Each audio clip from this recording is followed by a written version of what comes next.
अस्सलामुअलैकुम दीदी।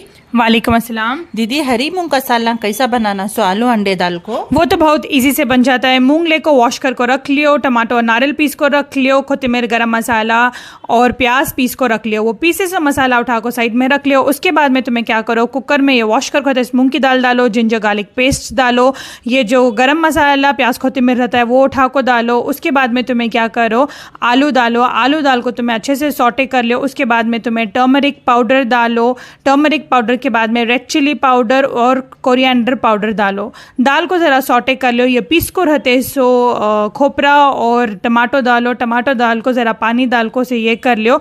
कुकर बंद कर को 5 सीटियाँ दियो। तुम्हारी मूंग की दाल बन को रेडी हो जाता है, आलू भी गल जाता है। उसके बाद में उबाल को रहती ना अंडे छिलके उठा को डालो। तुम्हारी मूंग की दाल बन को रेडी हो जाती है, बहुत यमी और टेस्टी रहती है। शुक्रिया दीदी, जज़ाकल्लाहु खैरन।